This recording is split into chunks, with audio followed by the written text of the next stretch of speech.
La musique et l'histoire. Est-ce que les artistes laissent une empreinte par rapport aux événements historiques? La réponse est oui, mais ils ne le font pas tous de la même façon. Face aux événements historiques, la musique peut être utilisée comme un chant de lutte. Par exemple, le chant des partisans a été composé et chanté par des résistants pendant la Seconde Guerre mondiale face aux nazis. Au tout début de la version que nous étudions en classe, on entend 3 notes courtes et une note longue.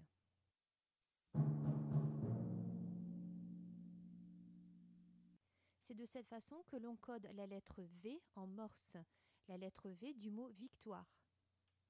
On a choisi de coder la lettre V de cette façon en morse à cause du début de la 5e symphonie de Beethoven, le chiffre 5 s'écrivant V en chiffre romain.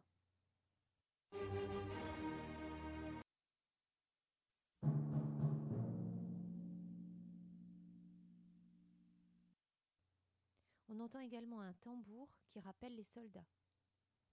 Il y a également de nombreux points importants dans les paroles de la chanson, comme par exemple l'utilisation et la répétition du mot ami, qui est un appel à la lutte, à la résistance, à la fraternité. Il y a aussi les verbes qui sont conjugués à l'impératif, qui incitent à l'action, et d'autres qui sont conjugués au futur et qui donnent une note d'espoir. Le tempo de ce chant est lent, ce qui lui donne un caractère solennel. Sa nuance est faible, en musique on dit piano. Et ça rappelle le statut clandestin des résistants qui se cachaient, qui œuvraient dans l'ombre. Le groupe Zebda a réalisé une reprise du chant des partisans qui s'intitule Motivé. Dans sa version, il a ajouté un refrain. Il a modifié certaines paroles et certaines mélodies et en a conservé d'autres. Cette reprise est réalisée dans un style différent, plus actuel, plus moderne, plus accrocheur pour les nouvelles générations. Ainsi, il nous aide à participer au devoir de mémoire. Si on étudie les événements historiques, c'est aussi pour ne pas reproduire les mêmes erreurs et pour penser à rendre hommage à ceux qui se sont battus pour notre liberté. La musique peut aussi être utilisée pour faire la propagande d'un parti politique, par exemple. Donc dans ce cas, c'est une musique qui est composée pour convaincre une population d'une idée et parfois elle est détournée pour servir une cause à laquelle elle n'était pas destinée au départ. La musique de propagande a différentes caractéristiques. C'est une musique qui va être consonante, c'est-à-dire que les sons vont bien ensemble.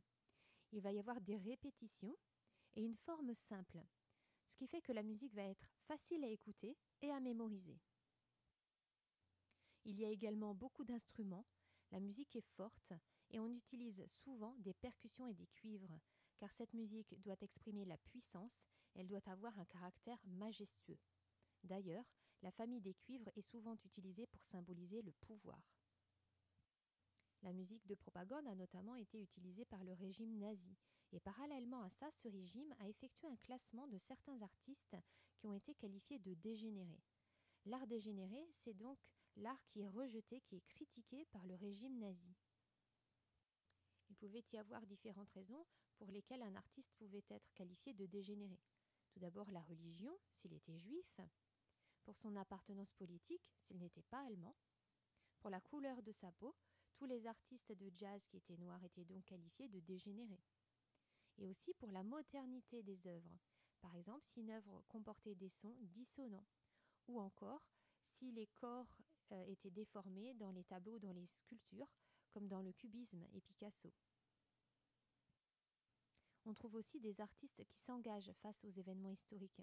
Ils peuvent donc dénoncer certains événements, s'y opposer ou défendre une opinion, et ça de différentes façons.